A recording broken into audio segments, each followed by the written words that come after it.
Yes जी। उत्कट आश्रम, उत्तराश्रम में पूछ रही है। हाँ, उत्कट आसन में कौन सी मांसपेशियां प्रभाव में आती हैं? कमर के नीचे वाली या पैरों के पीछे वाली? I guess ankle. उस मांसपेशियों में से किसी एक का नाम बताइए। घुटने सीधे रखने में आई गेस ये वाला जो मांसपेशी होता है, ये वाला चीज। वो वाला मांसपेशी का नाम क्या है? हिंदी शब्द।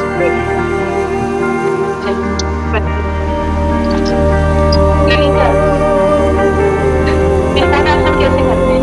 ललिता, ललिता का माइक। त्रिकोणासन कैसे करते हैं बताओ? नहीं, माइक बोलो।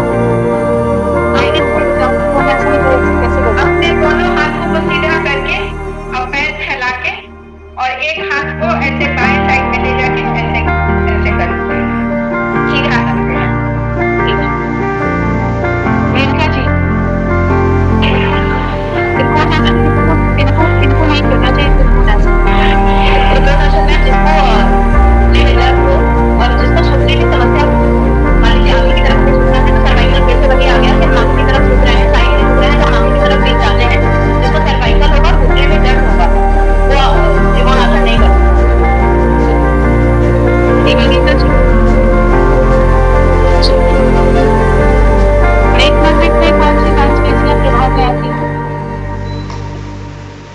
मांसपेशियों के नाम नहीं आपने तो ठीक।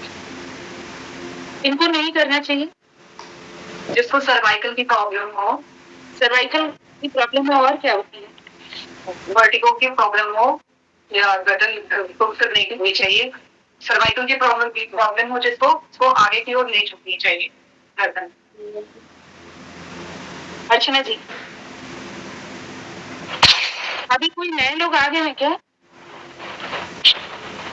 शायद 2 लोग जुड़े तो हैं। हाँ, 2 लोग कौन जुड़े हैं? पता नहीं।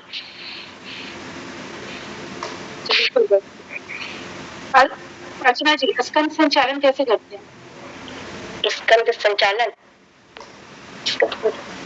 थोड़ा हिंदी स्कंद मतलब बहुत ज्यादा टिपिकल वर्ड है, थोड़ा सा शोल्डर रोटेशन। स्कंद संचालन दोनों मतलब क्या होता है जी? स्कंद मतलब क्या होता है? स्कंद मतलब ही तो नहीं मालूम। अगर शोल्डर का है तो शोल्डर का है, दोनों उंगलियों को अपना प्रेस करा के अपने शोल्डर पे रखना और अपनी कोहनियों को क्लॉकवाइज और एंटी क्लॉकवाइज पीछे तक लेके जाना। मानसिक घेरनी और उनके सिस्टे चंद कापिल्य के बीच का संबंध है। मानसिक घेरनी और चंद कापिल्य। मैंने क्वेश्चन एक किया। मानसिक घेरनी क्वेश्चन अपने से ज्यादा अगर आता भी हो ना तो एग्जामिनर के सामने नहीं बोलिए उनको। जब आप वो बोलेंगे कि राजा चंद कपाली के बीच संवाद है, वो तुरंत कहेंगे कि सप्तांगी योग क्या है, वो कहेंगे सप्तांगी योग क्या है, तो कुंभक क्या है, फलाना क्या है, वो खींच देंगे। जितना पूछा जाए बस उतने ही रहने दीजिएगा, ठीक है? चलिए शिल्पी जी, वेद कितने हैं हमारे? 4 वेद है। कौन कौन? ऋग्वेद, सामवेद, यजुर्वेद, अथर्ववेद। मेनका उपवेद कितने हैं?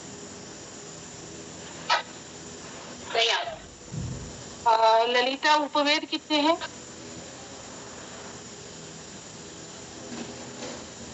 माइक बंद है। नहीं पढ़े हैं, नहीं याद है। निवेदिता जी उपवेद कितने हैं? उपवेद 4 कौन कौन चारों से चारों का नाम बताओ। आयुर्वेद, धनुर्वेद, गंधर्ववेद। इसके कौन से वेद हैं?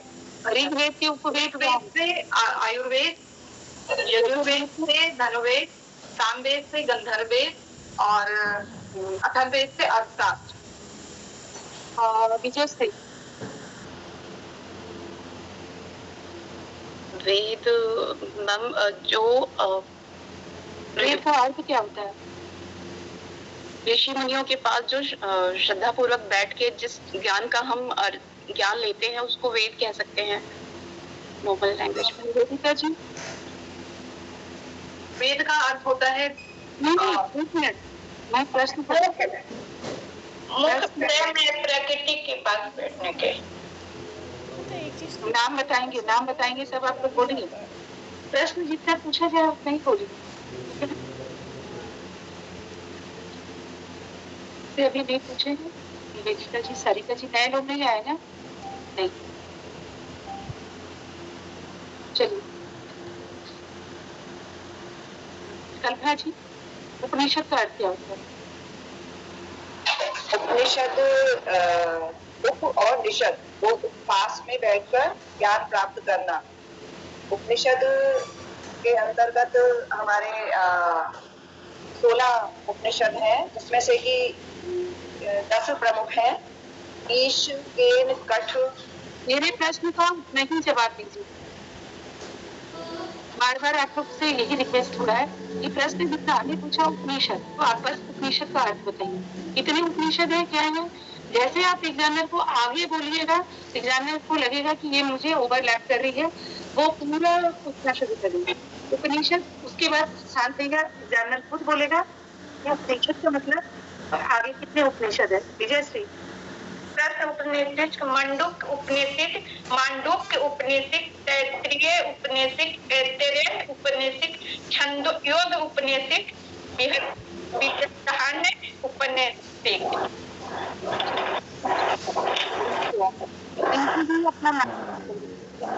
अपना रिंकी जी आप बताइए। मैम, ज्ञान, दर्शन और वैदिकता इसमें है, वेद में, ऋग्वेद में। ऋग्वेद में सामवेद में क्या है कल्पना जी? सामवेद ये है, उसे मतलब किस तरह से संगीत से संबंधित है और कैसे मंत्रों का उच्चारण किया जाएगा, कैसे उनको गाया जाएगा, उसमें उपासना, संगीत, भक्ति, ये उसके विषय है सामवेद। शिल्पी जी, यजुर्वेद का विषय वस्तु क्या है?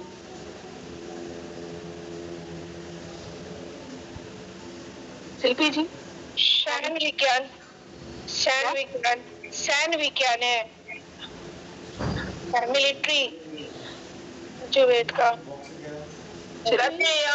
गद्य और पद्य दोनों प्रकार के मंत्र हैं, कर्म, यज्ञ और अनुष्ठान। ये यजुर्वेद? हाँ, वेद में। वेद का क्या है विषय वस्तु? जिनका होगा तो हैंड डाउन कर लीजिए प्लीज, और माइक यूज कर लीजिए, जिनका नाम लिया जाएगा वही बोलेंगे। शब्दों की डिक्शनरी किसको कहा जाता है? शब्दों का डिक्शनरी आपने वेदांग में पढ़ा है। जो वेदों का शब्दों का डिक्शनरी है उसको किसको बोला गया?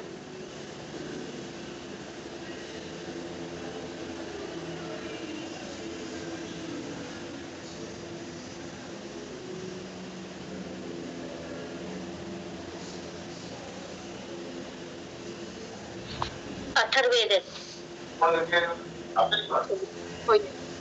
आगे बढ़ते।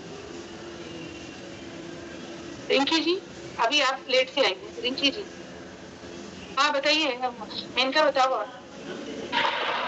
मैम, शब्दों की जो डिक्शनरी होती है उसको हम व्याकरण से कहते हैं। हाँ, तो व्याकरण किसको बोला गया है? व्याकरण जो है, जो अंग है, वेदांग है, उसमें से एक अंग है। चलिए ठीक है। रिंकी जी, हठ प्रतिपिका के रचयिता कौन है? और किसके? हठ प्रतिपिका।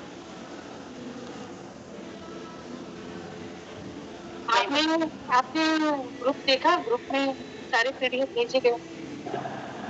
जी देखा है। तो सारे पीडीएफ में हठ प्रतिपिका, गेरिन संहिता, वेद सारे भेजे गए। हाँ, वेद देखे थे। तो उसमें बताया गया। चलिए, हठ प्रतिपिका में कितने श्लोक है कल्पना जी? ठीक से याद नहीं है। गेरिन संहिता में कितने श्लोक है मेनका? 532 नहीं याद है। अर्चना जी, गेरिन संहिता में कितने श्लोक हैं? 55 श्लोक है शायद। ठीक है। निवेदिता जी, बाकी कितने प्रकार के बताए गए? सारिका जी,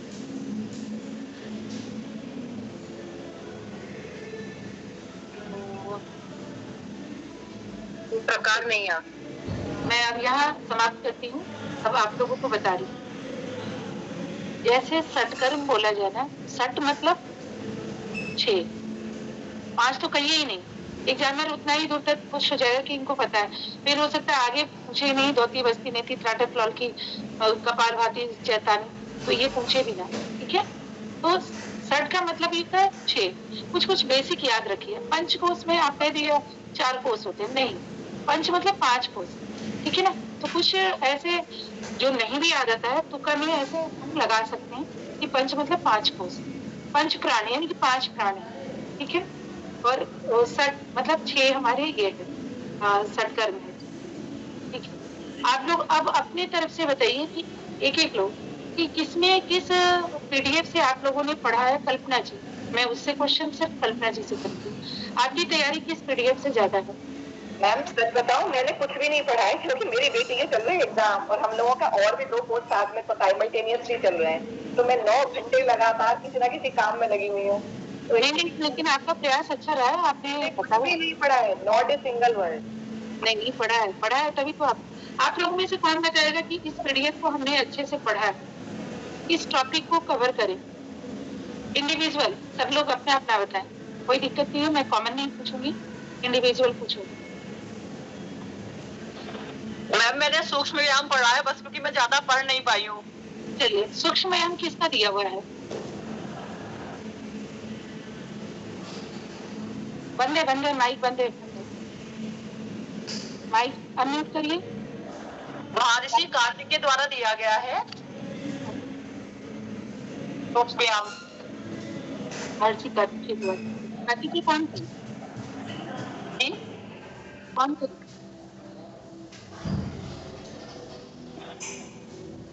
और आपने सूक्ष्म व्यायाम में क्या पढ़ा है? मैम इसके अंदर ग्रीवा संचालन है, आपका क्या कहते हैं वो, ग्रीवा संचालन किसको नहीं करना चाहिए? मैम जिसको गर्दन में पेन है, माइग्रेन की प्रॉब्लम है, और जिनकी नेक में पीछे की तरफ जो आपकी स्पाइनल कॉर्ड होती है उसमें जिसको दिक्कत है उनको नहीं करना चाहिए। जिसको आंखों में अगर दिक्कत आती है उनको नहीं करना चाहिए। ऐसे लिखा हुआ है? कहाँ लिखा हुआ है? पीडीएफ में पढ़ा है आपने? मैम ये तो पढ़ा था। पढ़ा है, मैं भी पढ़ लूंगी। चलिए, और क्या पढ़ा है?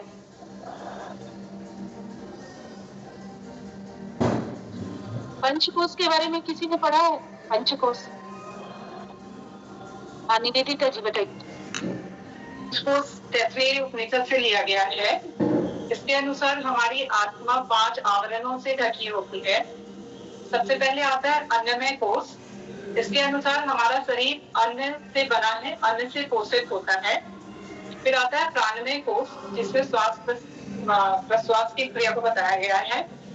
फिर है हमारा मनोमय कोश, जो हमारे मन की अवस्थाओं, चिंतन, कल्पना आदि चीजों को बताया गया है जिसमें। फिर विज्ञानमय कोश, जो हमारे निर्णय शक्ति को बताता है, सही गलत क्या है, ये सारी चीजों को बताता है। और फिर आनंदमय कोश है, जो अंतिम अवस्था है, जिसमें आत्मज्ञान के बारे में बताया गया। वेरी गुड, बहुत अच्छा एक्सप्लेनेशन दिया। ध्यानात्मक आसन कौन कौन से हैं? तारिका जी।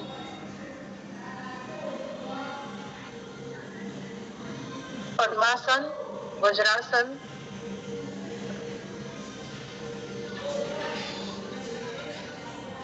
बस यही 2 पता है। चलिए, कल्पना जी, प्राणायाम से क्या समझते हैं?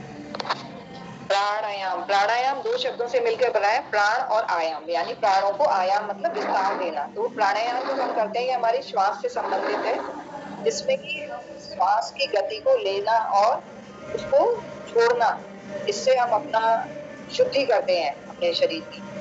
अर्चना जी, आसन से आप क्या समझते हैं? आसन गायत्री मंत्र इतना पावरफुल मंत्र है, पता है ना आपको? जपा तो बहुत है, लेकिन ये नहीं पता लिया कहाँ से। गायत्री मंत्र का एक मंत्र, अगर आप गायत्री ओम भूर्भुवः स्वः, ओम कहाँ से लिया? पूरे ऋग्वेद से लिया गया, और उसके जितने भी शब्द है ना, सब ऋग्वेद के अलग अलग मंडल से लिया गया है। हमारे 10 मंडल है ना, आप लोगों ने पढ़ा होगा, 10 मंडल है, 1027 सूक्त हैं। तो ऋग्वेद के एक एक मंडल से उठाएंगे ना तो गायत्री मंत्र है जो सबसे पावरफुल मंत्र है। ओम कहाँ से लिया गया है, भूर्भुवः कहाँ से लिया गया है, पूरा डिटेल में आप सर्च कीजिएगा, पूरा डिटेल में। अस्तो मा सद्गमय कहाँ से लिया गया है, ओम पूर्णमदः पूर्णमिदं पूर्णात् पूर्णमुदच्यते इस उपनिषद से लिया गया, पता है आप लोगों को, किसी को पता है?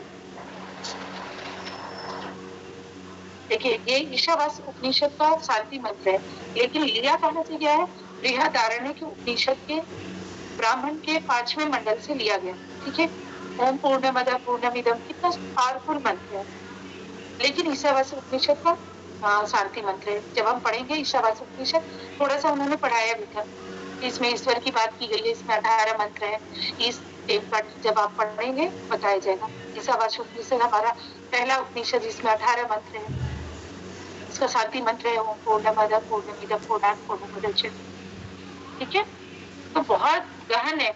हम हिंदी का देखिए, हिंदी पढ़ लेते हैं, सोशियोलॉजी पढ़ लेते हैं, इसका थोड़ा सा दायरा कम है। ये क्या है ना, सोशियोलॉजी भी है, फिजिक्स भी है, एनाटॉमी भी है, साइकोलॉजी भी है, मतलब पूरा है। योग जैसा गहन और वास्ट सिलेबस किसी का नहीं है, तो हमें पढ़ना चाहिए।